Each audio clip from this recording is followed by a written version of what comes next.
I was just struck by figures produced by the Copernicus group of scientists in terms of climate expectations, because the expectation is for this year, 2024, we look like we're heading for the hottest year since 2023, which was the hottest since, etc. So we're hitting one record after the other. The line of increase continues. So although in Britain it's been a pretty miserable summer globally, things are 0.03 degrees hotter than last year.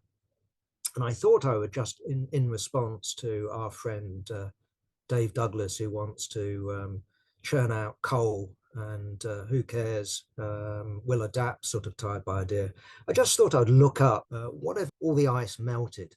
So, you know, the Arctic ice sheet and the Antarctic ice sheet, what happens then? Now, it has to be stressed that there's no immediate prospect of that happening at all. Ice melts slowly, and big ice melts very slowly. So we are talking about, Greenland. We are, in other words, on land.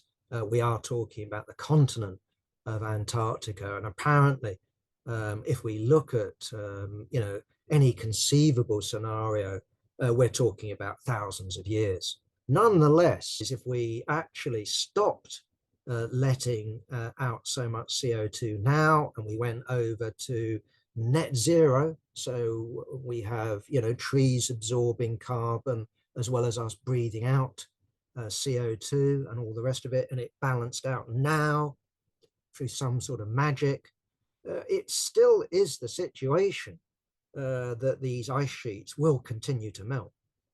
Because what we're dealing with is energy built into the system that simply cannot be turned around. So you're dealing, to use a metaphor, you're dealing with something equivalent to an oil tanker. You can't simply turn it on a sixpence. It takes a long time. And so we would expect, we know that temperatures will increase whatever. And we also know that the melt will continue as well. Either way, if we arrive at a situation where all melts, then we have a situation of where 40% of the existing population of the world will be displaced. That includes entire countries, such as Bangladesh. Anyone who knows Bangladesh knows it's sort of on a river. It's very low lying, but also countries like Denmark disappear. If you look at a map, the US west coast, big chunks of it go, including the whole of Florida. Now, as I say, this isn't an immediate prospect. Nonetheless, it's that sort of disruption that we're talking about. And of course, what we're dealing with isn't simply, oh, it's a little bit hotter today. You close the blinds, you put on, the air conditioning or whatever. We're talking about the disruption of the entire climate system. So there's still talk, in terms of, it looks like the jet stream, for example, is slowing down. It looks like what is called the Gulf Stream that keeps Britain, for example, with our lovely mild climate. It looks like that is weakening. And you can get dramatic shifts that mean that, something like the US wheat belt gets wiped out and turned into a desert. That isn't something I think that we should take lightly. It isn't something we should wish upon our children, grandchildren, great-grandchildren. We should actually make sure that we're good, to use a phrase, I think from Engels, that we're good custodians of the planet. We are not trashers. We are not irresponsible. And indeed, we need to recognize that human beings have only been on this planet, at least as Homo sapiens, for what, 200,000 years, 250,000 years. And if we look at our, greater species, it's quite conceivable that, the conditions that allow us to continue get so disrupted that we actually have a species extinction of us, not merely the other animals and plants. And just on that particular subject, just thought it was worthwhile quoting a new book out by someone called M.V. Rana.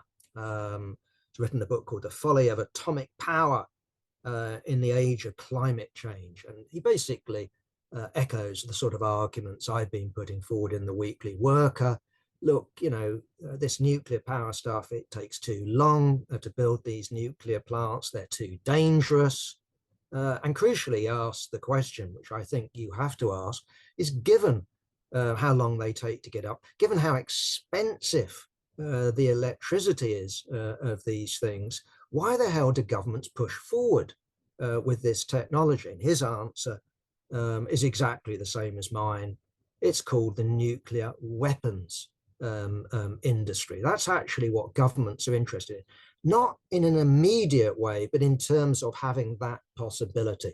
So, for example, when I heard the Shah of Iran was wanting nuclear power stations, this must have been in the 70s. I had to say, what does he want nuclear power stations for? Look at the oil, look at the gas in Iran. No, what he wants is the capability of building nuclear weapons. So we should be very careful not falling for the propaganda of the nuclear industry or its useful idiots. And I include people in the so-called ecology movement who've fallen for this line as well.